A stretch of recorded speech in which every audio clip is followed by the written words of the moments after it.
Hi, I'm Robert. I'm going to be giving a little workshop here on how to write a game in Platino. We got some graphics and everything. It's out on the GitHub if you've seen it on the meetup page. So I'm going to kick it off real quick. I'm going to go ahead and jump to the next slide, do a quick introduction of me. So right now I'm a senior cloud engineer at EPRI, which is the Electric Power Research Institute. It's a nonprofit organization that just says, hey, this is how we save money and save the world from stuff that has to do with electricity. Just got out of the Army, kind of an Army trained guy, so some of my techniques and stuff may be a little outdated, but I make them work the best I can. Got a few apps and stuff, as you can see up here. Most of them have been DoD centric, some family programs type stuff. So now I'm going to kick into a little bit of some legal stuff real quick. So pretty much I'm just saying don't sue me because I'm not directly affiliated with Lanica Accelerator. With any of the references to a Nemo, Cosmo, Platino, or any of that, I am not a direct representation of Lanica or Accelerator and their Titanium SDK, though it is open source. All the references, as you see there, stated above, are strictly for the use in this and for the instructions that I'm going to apply, and again, in no way imply that I'm directly or in any way, shape, or form implicitly part of their organization. So now I'm going to do my own little cool guy learning commence stuff. I'm going to kick into explaining who the Lanica team is, where they come from, some pretty good big high names up there. Some about like Electronic Arts. I don't really know what those guys do, but supposedly they make games or something. So this is just where they come from. Some of the bigger players in, well, everything that you touch. So what is Platino? You guys are pretty smart. You can read. It's based on, goes inside of the Titanium SDK. It's a game engine, simplifies some stuff, came from the Quick TI cool guy engine that was out there that people were kind of hacking around with, playing, and these guys had the foresight to throw it into an actual supported framework, tie it into Titanium, and now you got a game engine, which I'm going to show you how to write a nifty little game here in a second. So requirements, I posted out on the stuff, you know, this is what you might need, but these are the requirements, just touch on it. These are the minimum requirements. I would suggest not using the minimum requirements with iOS 7 and everything out there. I really wouldn't try it. I would make sure you're up to date with at least the 3.1.3 of the Titanium SDK and iOS 7 in the new Xcode 5 and all that good jazz. I think it's 5.2 now, if I'm not mistaken. Then for the Android, you need the Android SDK, which takes forever to download everything. So just download the latest and greatest if you haven't already. If you do have it, then we're going to kick into getting ready here. So now we're going to do some standard stuff. If you could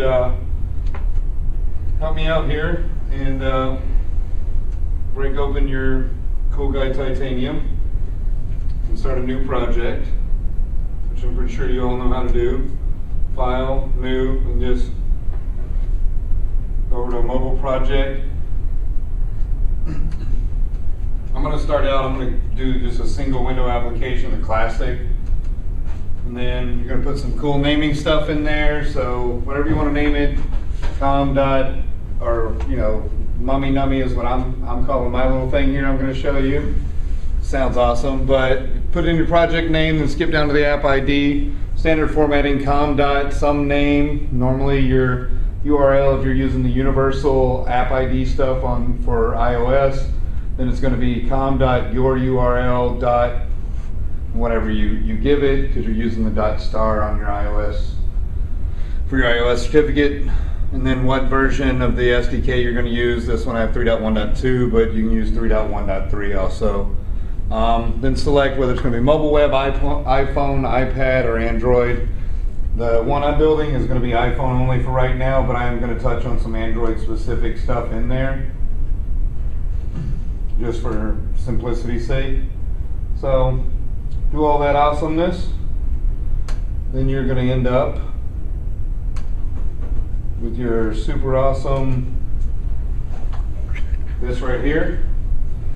So whatever you decided to call it, you're going to have to come up here to the cool little plus sign. You're going to have to add the co.lanica.platino cool guy module thing if you haven't already installed that. If you haven't, then I can walk you through that. Everybody good? Everybody got the stuff from Lanica's website? Okay, good. So you already have it in there. You can ignore the Facebook part. That's something that's coming, but I'll break it down on what you need to add. If you're going to throw some physics in there or something, then you're going to need the Chipmunk 2D module that's here. It comes with Platino, with the whole thing when you download it all. So make sure when you're installing it, you install everything that's in the cool, nifty little zip, the different zips that are there. All right, then standard stuff, if you're going to make it cloud enabled, whatever. I just added some Chipmunk, but I'm not going to reference it in here. But so that's pretty much all of that. Then we're going to jump in to the actual code itself, break down the things that we're going to need. So on the app.js, I don't want to do that. I don't want to throw everything in there. I would like you to create a second file, another JavaScript file. So file, click on the project, right click, file, new, and then you're going to just call it game.js and make sure it's under the resources folder. Everybody good on that? All right. So I'll give you a little preview of that.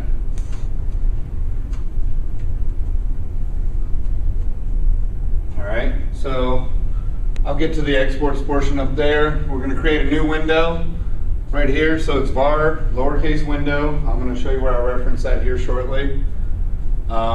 ti.ui.create window, and then standard stuff. If you don't know how to do it, text is all right here, or you can go out to the GitHub. Does anybody need me to put the GitHub up so that way you can pull down the source? Yes, all right. So give me 1 second. I'll throw that up for you.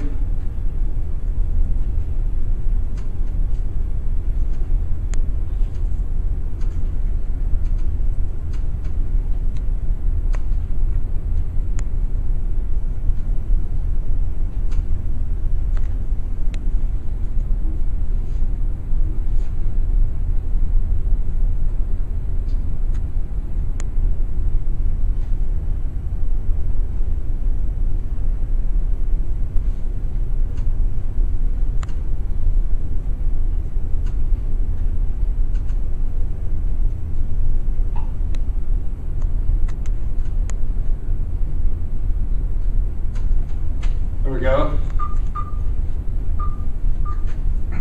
All right, we got some sound effects already.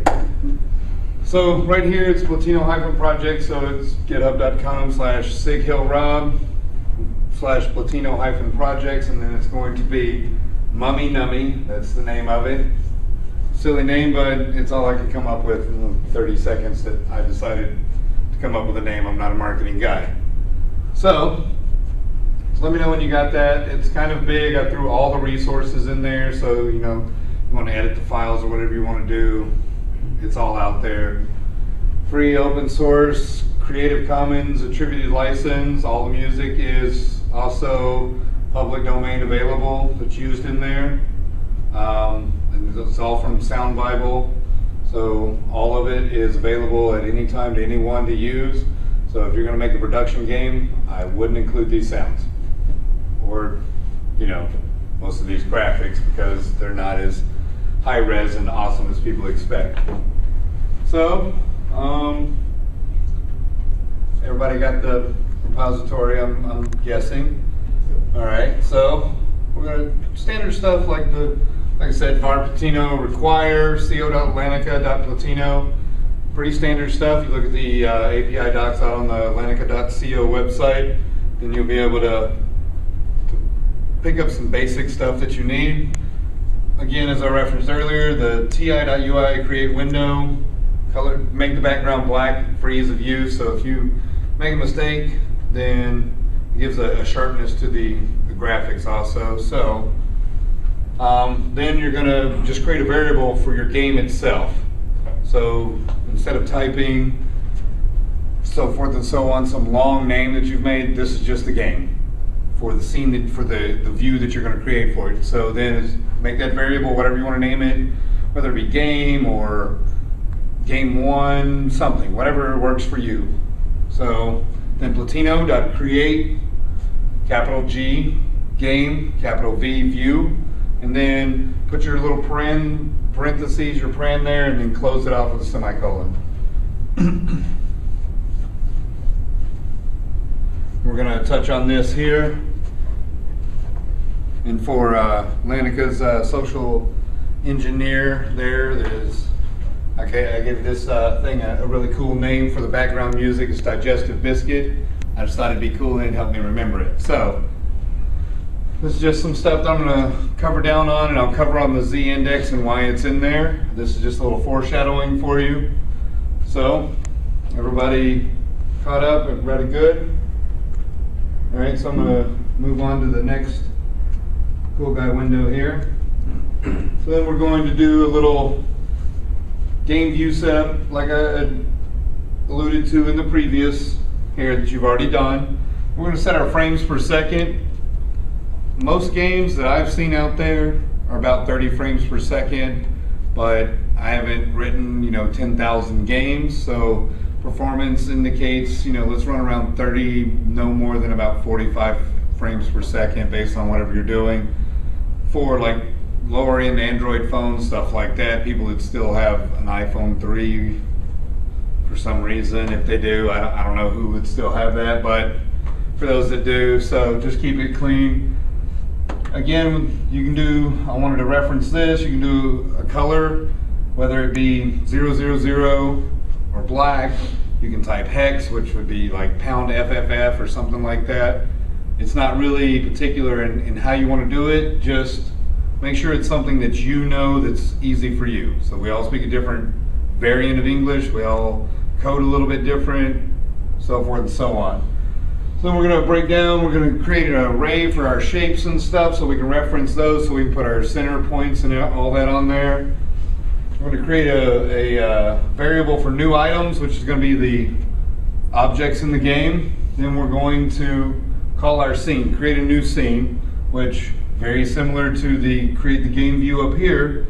There is the var scene, call it Platino.create scene, paren, close it, and then we're going to push the scene to the game. So that way it's ready to load everything under that, because remember JavaScript works top down.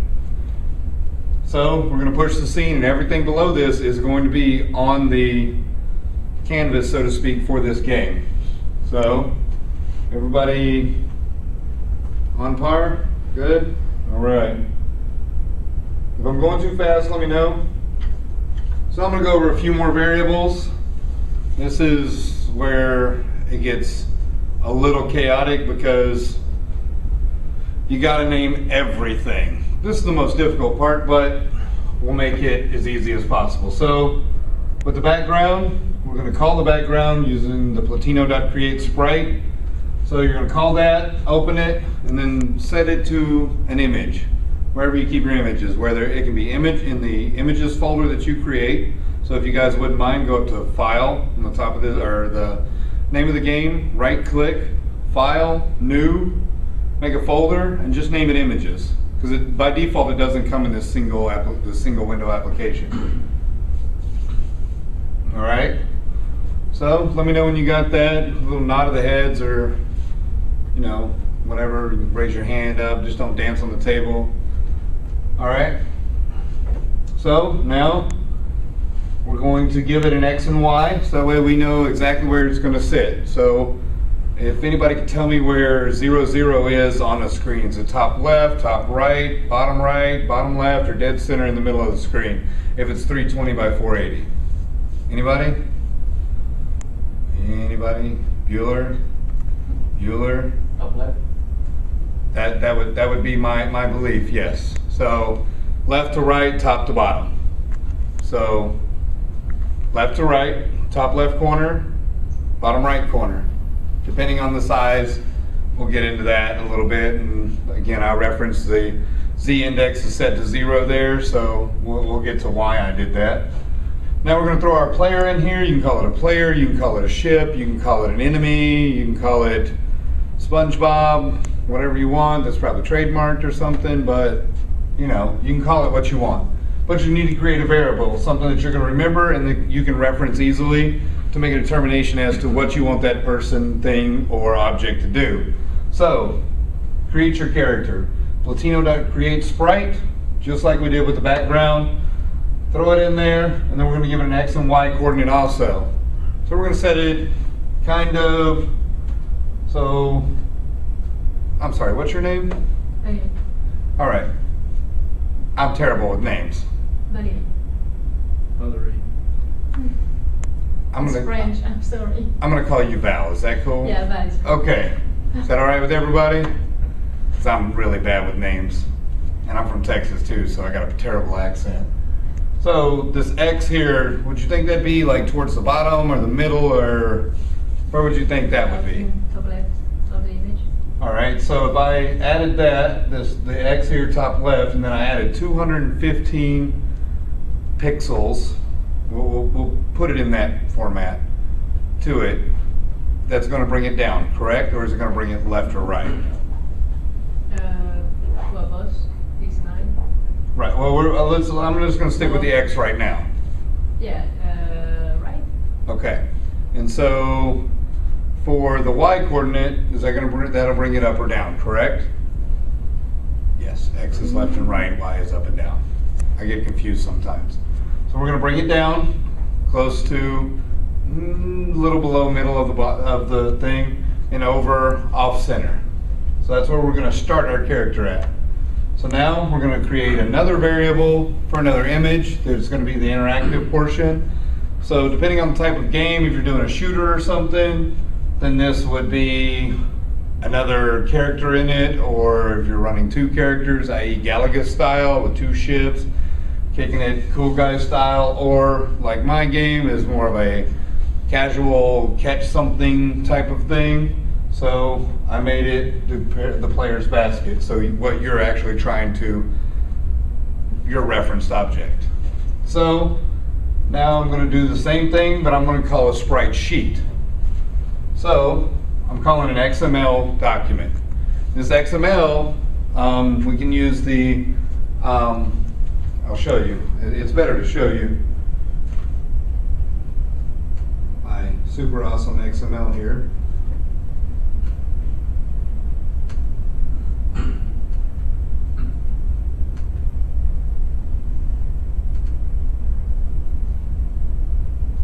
I put it in a different referenced folder, just so that way I can keep it broke down.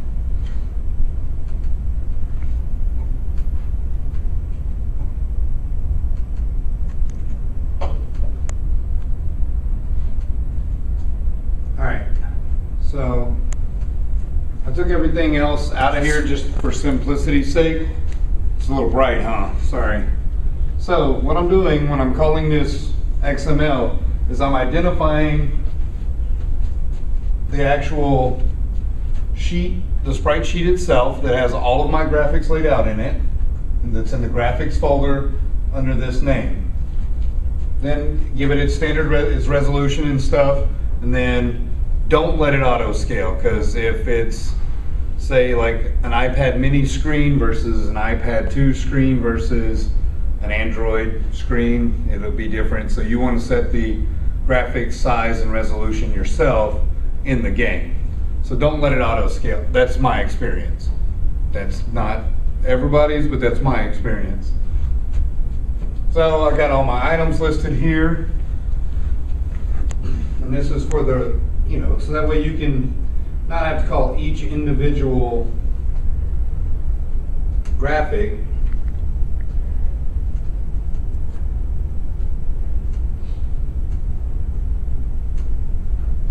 Instead,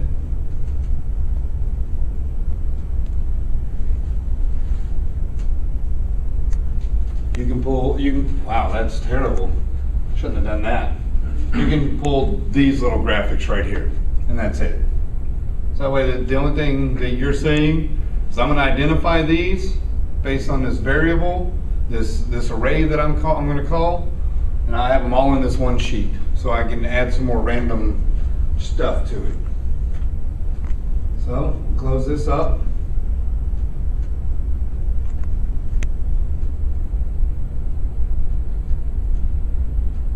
And for some reason I moved that out of there, so that's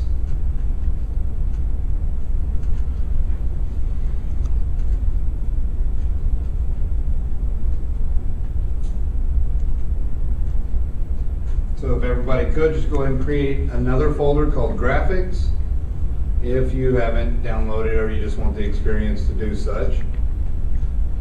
While I repaste this because I don't know where I moved it.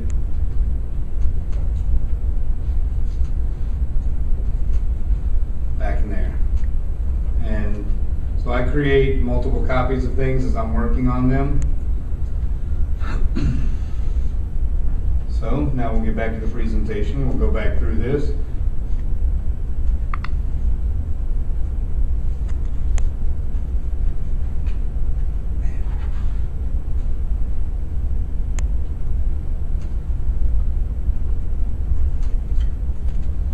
All right, so now we'll do some stuff to reward the people. We want rewards to keep people coming back.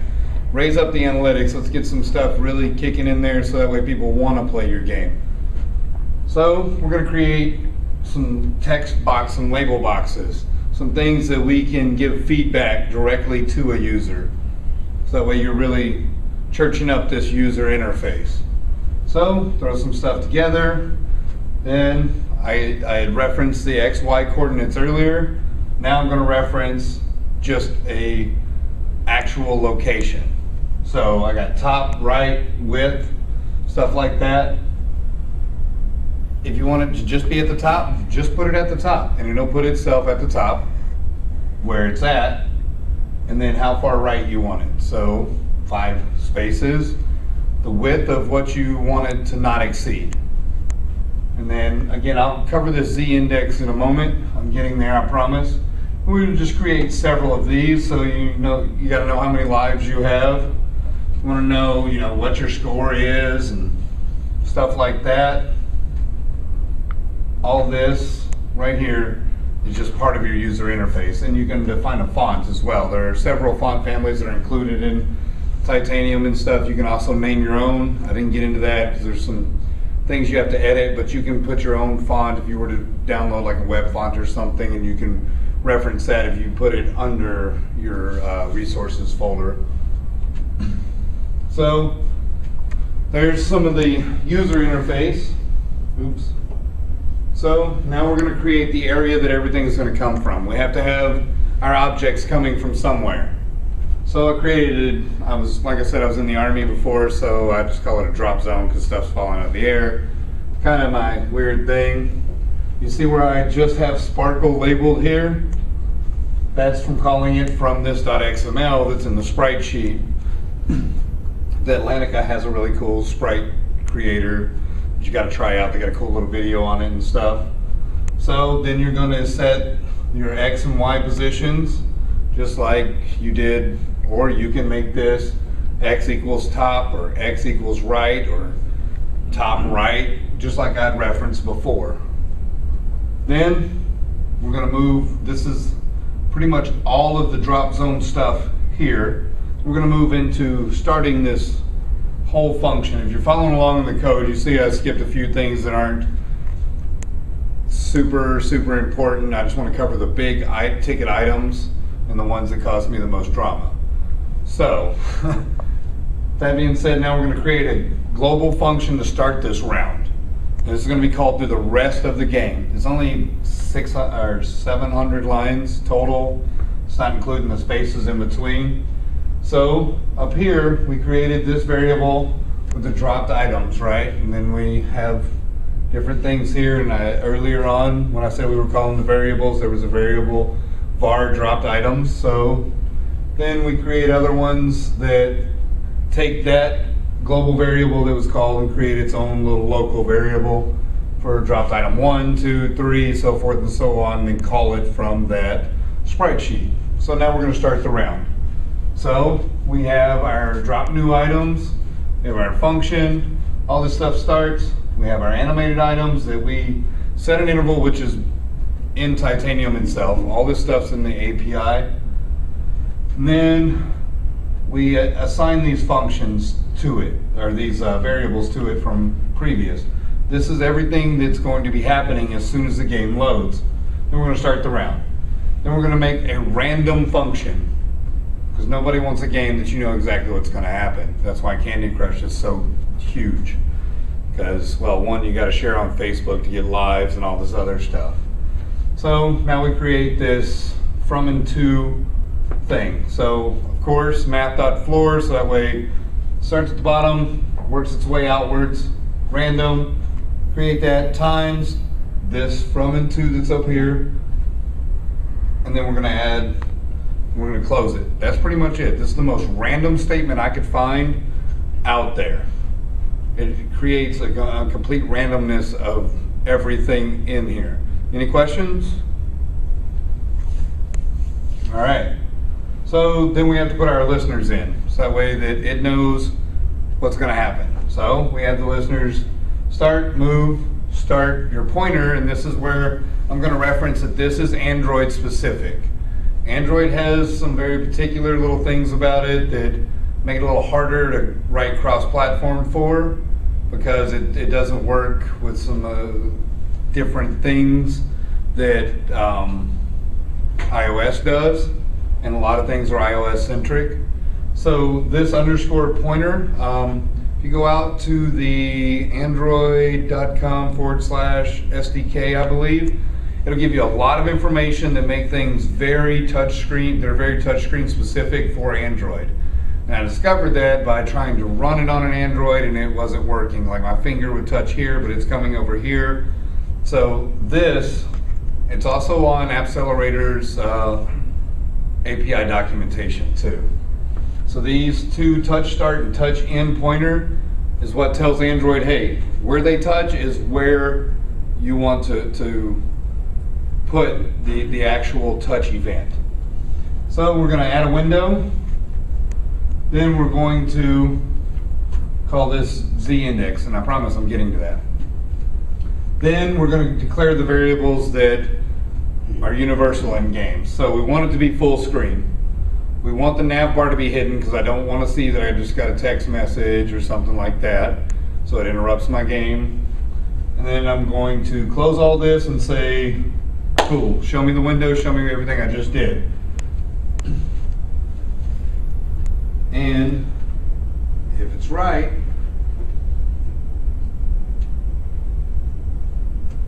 you get this.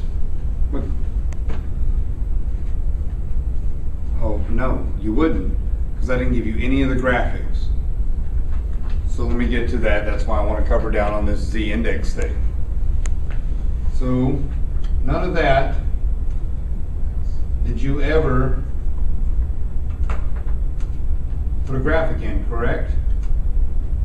I'll take that as a yes.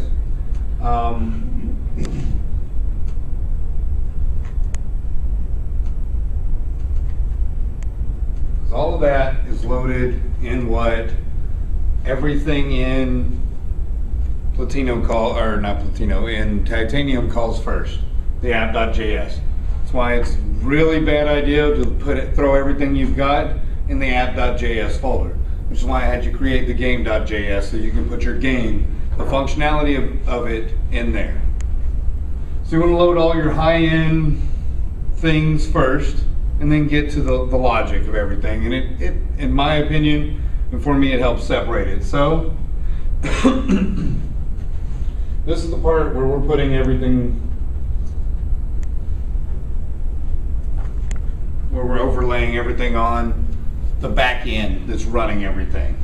So this window, again, with all the cool guy stuff, you can do 0, 0, 0, 0, 0, 0, or you can do black, or you can do hex, 3Fs, so forth, so on. And you want to set some sound so that way it's not boring and you're just looking at pictures scroll across the screen. And you set your volume reference, which was really important because if you set this volume really high here and don't tone it down in the game, you can't hear your sound effects and stuff like that. So then we're going to go and create all of our images and everything that we need in this. So you see several references to this Z index here. The Z index is what I set as my own index to prevent what Titanium creates as an index in the top left-hand corner. It creates its own index as a starting reference. But I would create mine in the bottom, so that's what this Z index is, so that way that it's my points of reference start at the bottom right-hand corner for me. Makes my brain work a little better because I'm just weird like that, I guess, I don't know. But it makes my life easier. So then we need some scores. So we need some cool guy background stuff. We need to know what our start page is going to look like. So that way we can go, wow. So I just learned how to do this two-finger thing. It's really messing me up. To our buttons, and our messages, and the things that we need to tell people, hey, you did an awesome job. Hey, there's a high score. Hey, you're an important player in this game, so I'm going to let you put your name here. But again, there are certain things in different platforms that you need to be aware of. So if you're going to create like a help button or an informational button for Android, it's going to be far different than it is for iPhone. So you'll see here that I got this ti.ui iPhone system button. So you can get information and I can point to it. So you get that cool little eye that everybody's used to seeing on an iPhone when they want information. So if you want it, you got to tell it that that's what you want this to do. So I've got it here. I got the cool start button, as you can see, which is labeled as a standard type of thing. If you want to see the information button that I'm referencing, that's me.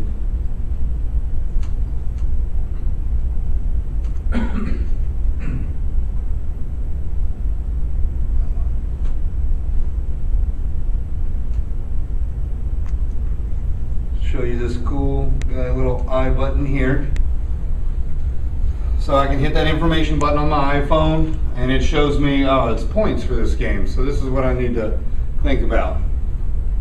Should you call it out differently? I'm not a UI expert, so sure, I'll say sure. But that's how you would call that particular button. And it works natively inside with the Platino game engine side by side, no problem. All right, so enough with that. And then when you just click off of it, like anything on the iPhone, it just goes away. So now we're going to come back through here some more, cover down some more on this stuff. And remember the labels that I was talking about with all that good stuff? It's all right here. So you see the Z index reference with the 5 there, that puts it up at the bottom left-hand corner would be my 5. So that's what I got here. Standard graphic stuff, label stuff, as I referenced earlier. And that's all I'm using the app.js for, is all of the overlay stuff that goes on the back end of the game. There's no real logic or anything like that. I come down here, I want to add all of this stuff so that way that it's called when I reference it in my game.js file. So I got it here, all the player scores, and you see the cool little brackets that make the awesome square. That is our high player, our high score.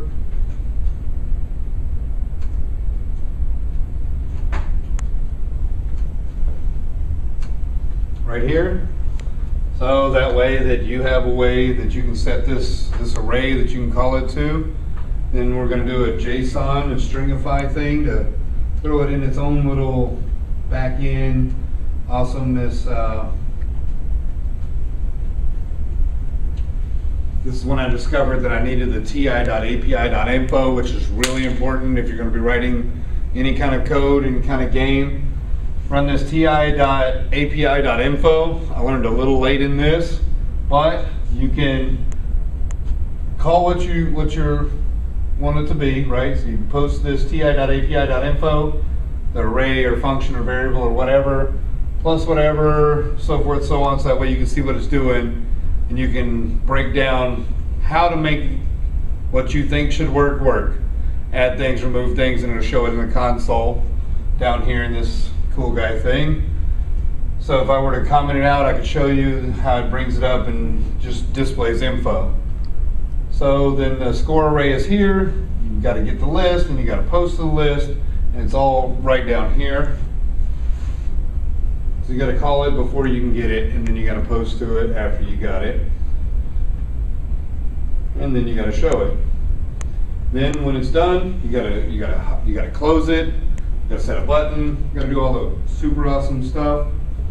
Then you got to require your game itself. So that's why I have this require, this awesomeness right here that is game, which I had you set or not set in the application thing there, and then what I named it, .pumpkin game. That's what it's originally going to be. So it's kind of depreciated, so to speak, but that's what it was going to be. Then new game, new window, new game open. So like I said, JavaScript reads everything from the top down, comes all the way down here to the end, sees that, and it's going to stop the music that I call at the very beginning.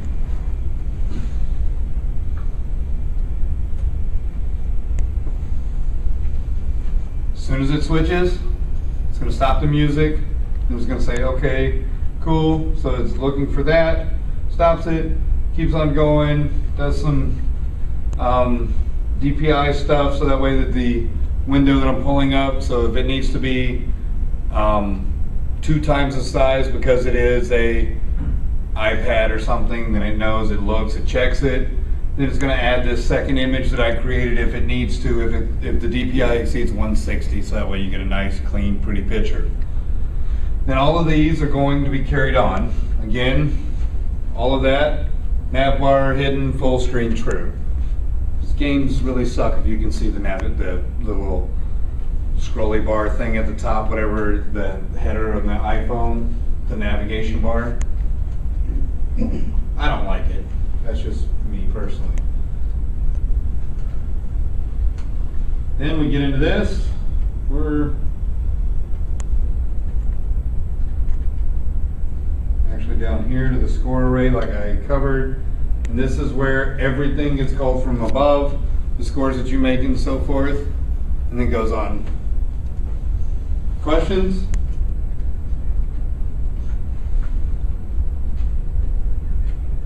I will admit that this game is not 100%, so if you try to play it on your Macs or whatever, there may be some things that kick out and it kind of breaks or something. So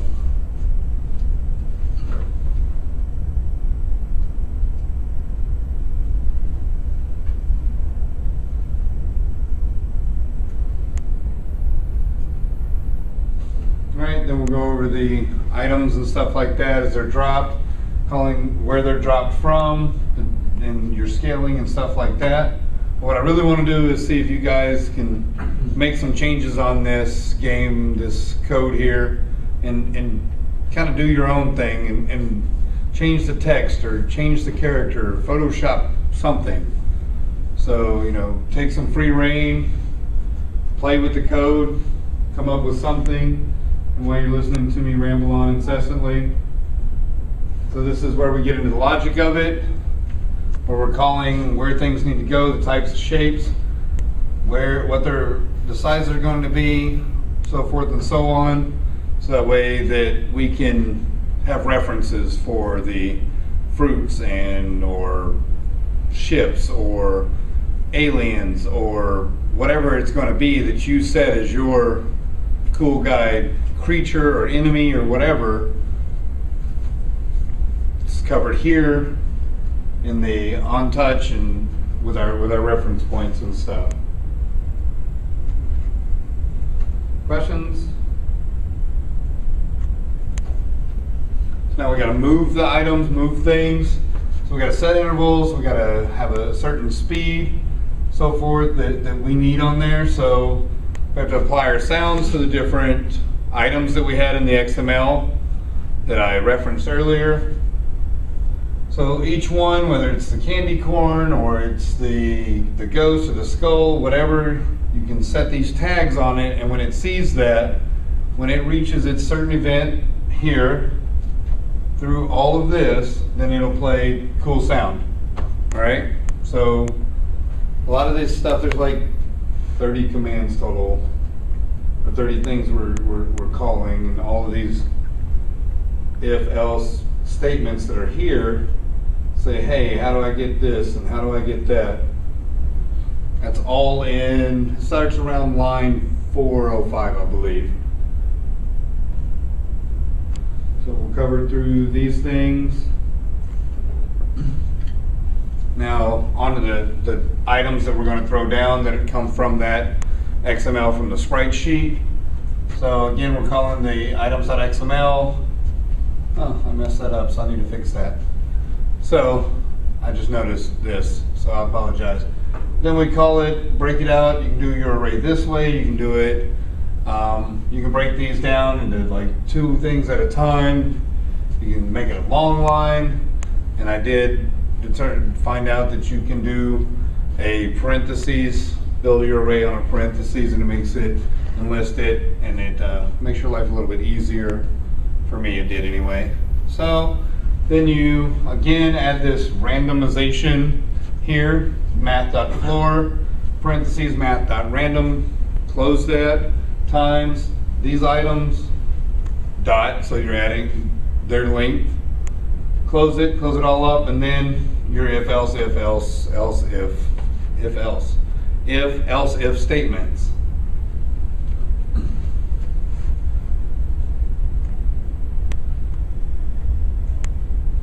Then, again, I know all this looks familiar. We touched on this, and again, it's a touch start pointer, touch end pointer. Come to your index, close it, and that's the game. And it's not even 742 lines. It's just, there's a lot of spaces in there too. Questions? Concerns? Might need a bio break, 5 minutes, get up and stretch. Play with it a little bit. All right, so I'm going to show you guys this little game. See if I can.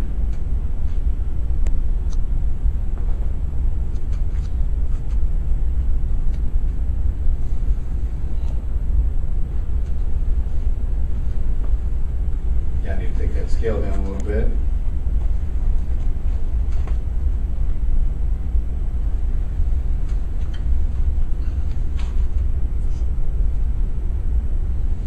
So,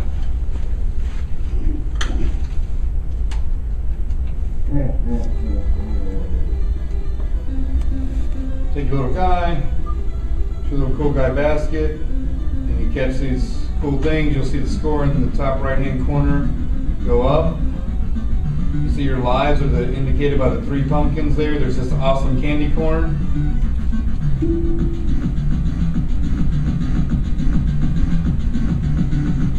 There's this little skull and crossbones that, you know, you could change the variable to make it do bad things and make your score negative, which I'll show you that.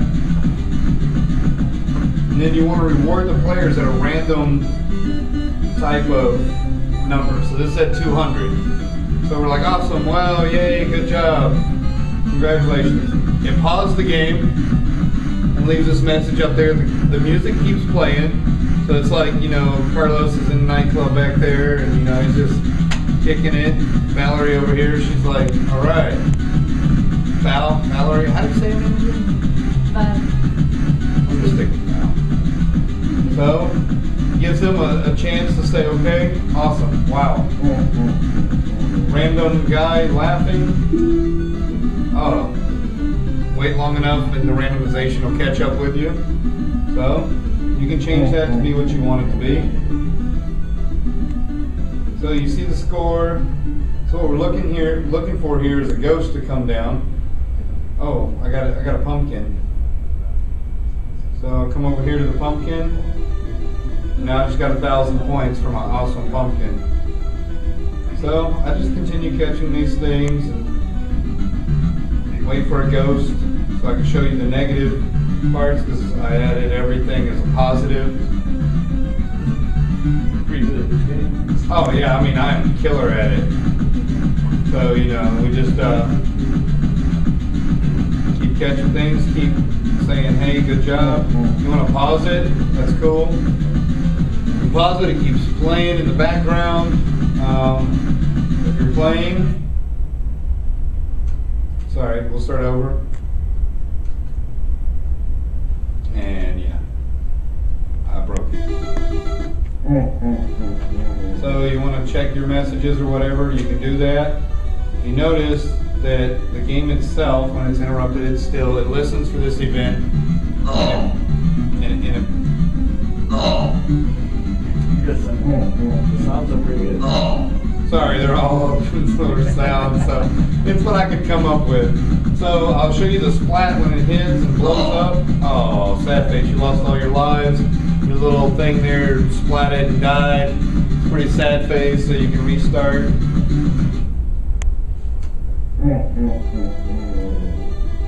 So the graphics, like I said, aren't the best because, well, this is like 4 days.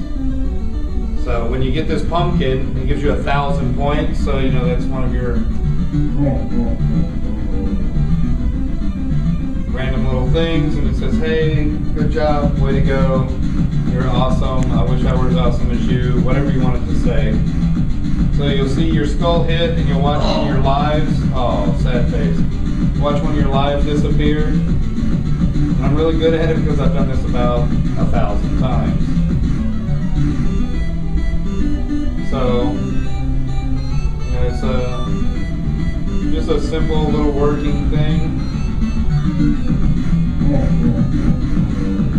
But if you hit a ghost, it takes 100 points off your life and then speeds up all the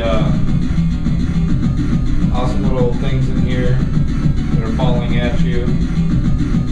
You notice there's not like a lot of candy corn or anything like that coming because, you know, that's higher points or it's just random. So it took points from you and then made a god-awful noise. But if that, being the bad thing, hits the ground, it doesn't kill you because the penalty is assessed to the player and not to the game itself. So if you don't hit it and you know to avoid it, it shouldn't cost you, and it doesn't. So now we'll put our little name in here. So spell your name. Val. Okay. V-A-L. Yeah, I just want to make sure. I'm gonna keep doing that so that way I remember it. It's really for my own sanity. It's perfect. So I'm gonna save it. I'm gonna be like, oh, you're number 2, but you did a great job.